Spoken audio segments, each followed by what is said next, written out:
महापुराण की कथा कहती है कि हीरा का परखैया मिल सकता है पर पीड़ा का परखैया नहीं मिलेगा। हीरा को समझने वाला मिल सकता है पर पीड़ा को समझने वाला नहीं मिलेगा। हीरा को जानने वाला मिल सकता है पर पीड़ा को जानने वाला नहीं मिलेगा। शिव महापुराण की कथा कहती है कि खुशी के आंसू और दुख के आंसू दोनों में अंतर होता है। खुशी के आंसू जो होते हैं वो ठंडे होते हैं और दुख का जो आंसू होता है वो गर्म होता है, उसमें भी पीड़ा होती है,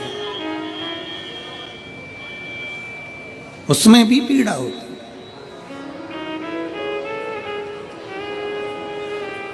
उसमें भी दर्द होता है, उन अश्रुओं में भी दुख होता है। पर भगवान शंकर ने पृथ्वी पर जिसको जन्म दिया उसको जोहरी बनाकर पैदा किया है, उसको जोहरी बनाकर भेजा है कि आप भले हीरा को न समझो चलेगा, पर अपने नजदीक में कोई दुखी है तो उसकी पीड़ा को जरूर समझना। भगवान शंकर कहते हैं उसकी पीड़ा का स्मरण हो।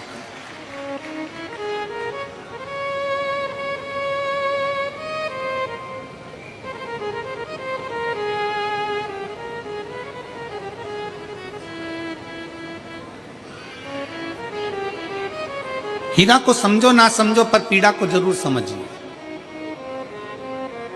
किसी के दर्द को जरूर समझिए, किसी के दुख को जरूर समझिए, किसी की तकलीफों को जरूर समझिए।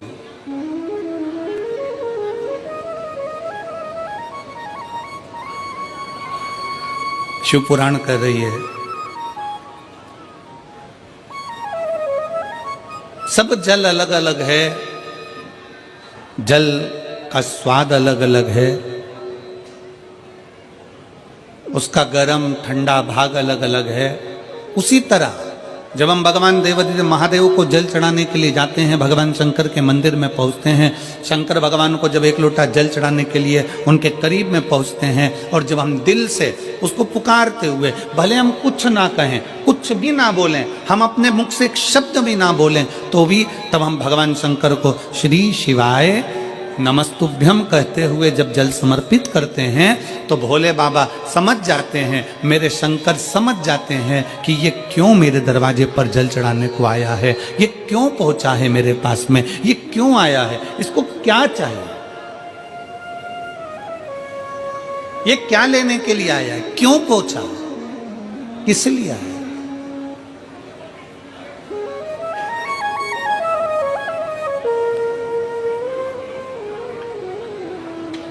शंकर उस दशा को जान जाते हैं कि इसको क्या चाहिए, क्या लेने के लिए आया।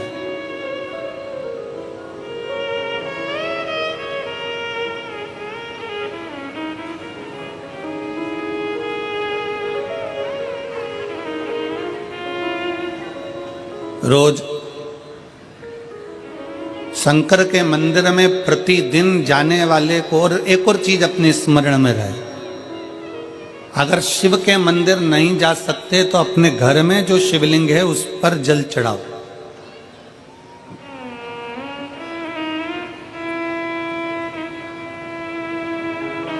और यदि आप अपने शंकर के घर में शिवलिंग पर भी जल नहीं चढ़ा पा रहे हो तो किसी बेलपत्री का वृक्ष हो, उस वृक्ष के नीचे भी जल चढ़ाओ। और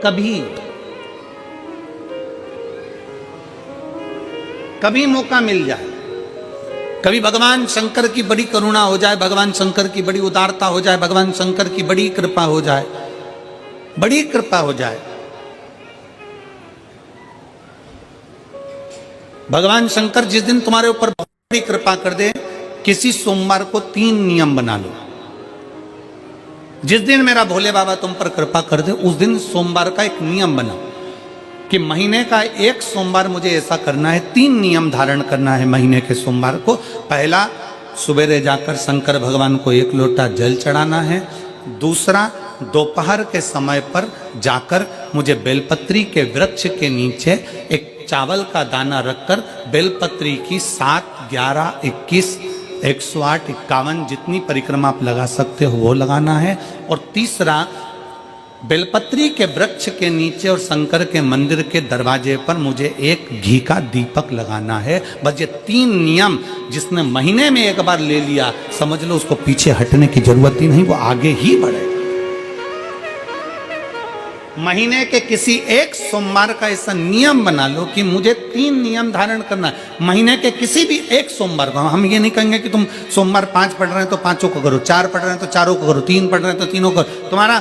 तुम तो महीने का एक सोमवार का नियम बना। और मेरी जीजियों से, मेरी बेटियों से जो विदेश में रह रही हैं, जो कहीं बाहर रह रही हैं, कहीं बड़े शहर में रह रही हैं, जो रोज मंदिर नहीं जा सकते, हर किसी महीने के एक सोमवार को भी ये नियम निर्धारण कर सकते, तो उनसे कहेंगे कि 3 महीने में एक सोमवार का नियम बना लो। 3 महीने में नहीं बना सकते तो 6 महीने में एक सोमवार का नियम बना लो, और 6 महीने में नहीं बना सकते तो 1 साल में एक सोमवार का ऐसा नियम बना लो कि मैं साल का एक सोमवार